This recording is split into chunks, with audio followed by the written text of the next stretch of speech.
નમસ્કાર મિત્રો, સ્વાગત છે તમારું અમારી આ યુટ્યુબ ચેનલ જ્ઞાન યાત્રામાં। મિત્રો, આજે આપણે વાત કરવાના છીએ રાજ્ય સરકાર દ્વારા ગત રોજ વિશ્વકર્મા જયંતિ પર માનનીય વડાપ્રધાન શ્રી નરેન્દ્રભાઈ મોદીની બર્થડે હતી, એટલે કે જન્મ તારીખ હતી। એ દિવસે જ રાજ્યના મુખ્યમંત્રી દ્વારા રાજ્ય સરકારના અલગ અલગ વિભાગોમાં કામ કરતા જે માનદ વેતન કર્મચારીઓ છે તેમના માનદ વેતનને વધારો કરવાને લઈને એક મહત્વની જાહેરાત કરાઈ છે।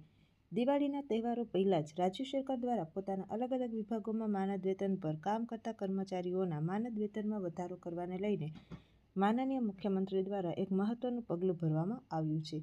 હવે મિત્રો, વિડીયોમાં વિગતવાર જાણીએ કે અલગ અલગ રાજ્ય સરકાર દ્વારા રાજ્યના જે વિભાગોમાં અલગ અલગ કામ કરતા શિક્ષા મિત્ર, આંગણવાડી કાર્યકર, તેડાગર બહેનો, મિની આંગણવાડી કાર્યકર બહેનો અને મધ્યાહન ભોજન યોજના તેમજ MDM યોજનામાં રસોઈયાઓ વગેરે દિવાળીના તહેવારો પહેલાં જ માનદ વેતનમાં વધારો કરવાને લઈને જાહેરાત કરાઈ છે। તો કેટલો માનદ વેતનમાં વધારો થશે, આ તમામ માહિતી છે તે આજના વિડીયોમાં આપણે મેળવીશું। તો ચાલો મિત્રો, વિડીયોની શરૂઆત કરીએ।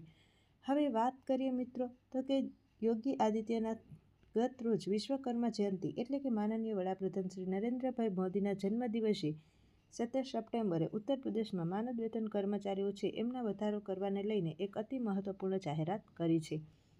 ઉત્તર પ્રદેશના મુખ્યમંત્રી દ્વારા શિક્ષા મિત્ર, આંગણવાડી કાર્યકર, તેડાગર બહેનો દ્વારા મધ્યાહન ભોજન યોજના દિવાળી પહેલાં જ મોટી ભેટ આપવામાં આવી છે। ઉત્તર પ્રદેશ સરકારે મૂળભૂત શિક્ષણ વિભાગમાં કામ કરતા લાખો શિક્ષા મિત્ર, આંગણવાડી કાર્યકરો, સહાયકો અને રસોઈયાઓને નોંધપાત્ર રાહત આપી છે। મુખ્યમંત્રી શ્રી યોગી આદિત્યનાથે પગાર વધારાની જાહેરાત કરીને કર્મચારીઓને લાંબા સમયથી ચાલતી માંગણીઓ પૂર્ણ કરી છે। ગત સોમવારના રોજ પગાર વધારાથી આ બધા જ કર્મચારીઓને નોંધપાત્ર રાહત મળશે અને આ વધારો છે એ તહેવારોની મોસમ દરમિયાન તેમના જીવનને નોંધપાત્ર રીતે સરળ બનાવશે। આ વધારો સીધો જ લાભ વધારાનો સીધો લાભ તેમને અને તેમના પરિવારોને આગામી દિવાળીના તહેવારોને સારી રીતે મનાવવા મળશે। હવે વાત કરીએ ગુજરાત સરકારની, તો હાલ જે જ્ઞાન સહાયક યોજનાઓ ચાલી રહી છે તે જ રીતે ઉત્તર પ્રદેશના અલગ અલગ વિભાગો જેમ કે પ્રાથમિક, માધ્યમિક અને ઉચ્ચતર માધ્યમિક વિભાગોમાં જે ખાલી પડેલા કાયમી શિક્ષકો છે તેમની જગ્યાએ જે શિક્ષા મિત્રો જે છે તેને નીમવામાં આવે છે અને શિક્ષા મિત્રોનું માનદ વેતન 25,000 સુધીનું રહેશે।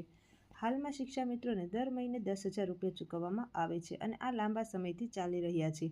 મોંઘવારીના આ જમાનામાં 10,500 રૂપિયા પગાર ભારે મુશ્કેલીનો સામનો કરવો પડે છે અને ગુજરાન ચલાવવામાં પણ અસમર્થ છે। તેમને ધ્યાનમાં રાખી માનનીય મુખ્યમંત્રી શ્રી યોગી આદિત્યનાથ સરકારે તેમના માનદ વેતનમાં 25,000 જે છે તે કરી દેવાની જાહેરાત કરી છે અને આ નિર્ણયથી રાજ્યના માધ્યમિક, ઉચ્ચતર માધ્યમિક અને પ્રાથમિક વિભાગમાં કામ કરતા 1.5 લાખથી વધારે શિક્ષા મિત્રોને મોટી રાહત છે। ત્યારબાદ શિક્ષા મિત્રોના પગારમાં સીધો જ 15,000નો માનદ વેતનમાં વધારો કરવામાં આવ્યો છે। જેઓ વર્ષોથી માનદ વેતનમાં વધારાની માંગ કરી રહ્યા હતા તેમના માનદ વેતનમાં વધારો કરાવ્યો છે અને ત્યારબાદ મિત્રો રોજિંદુ જીવન સરળ બનશે, તેમનું કાર્ય વધુ સરળતાથી થશે અને લાભ કર્મચારીઓ વિભાગ બંનેને થશે। અને ત્યારબાદ મિત્રો વાત કરીએ આંગણવાડી કાર્યકર અને તેડાગરોને કેટલો પગાર મળશે, તો હાલમાં જ ઉત્તર પ્રદેશ રાજ્ય સરકારના મહિલા અને બાળ વિકાસ વિભાગના નેજા હેઠળ ICDS પ્રોજેક્ટમાં કામ કરતા કુલ 4 લાખ કરતાં પણ વધારે આંગણવાડી કાર્યકર અને તેડાગર બહેનોને હાલમાં મહિને 7500 અને તેડાગર બહેનોને 4,000 માનદ વેતન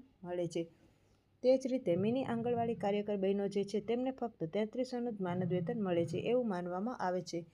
સરકાર તેમના માનદ વેતનમાં પણ સુધારો કરશે, જે અનુક્રમે કાર્યકર બહેનોને 10,500 રૂપિયા એટલે કે તેમના જે માસિક હાલમાં વધારો થઈ રહેલો માનદ વેતન છે તેમાં 2500નો વધારો કરવામાં આવશે। જે તેડાગર બહેનોને ₹4,000 મળે છે તેમને ₹1,000 વધારીને 5,000 તેમનું માનદ વેતન કરવામાં આવશે। એટલે કે મિની આંગણવાડી કાર્યકર બહેનો જેમને 3300 રૂપિયા મળે છે તેમના માનદ વેતનમાં 700નો વધારો કરી શકાય અને 4,000 સુધી તેમને પહોંચાડી શકાય છે।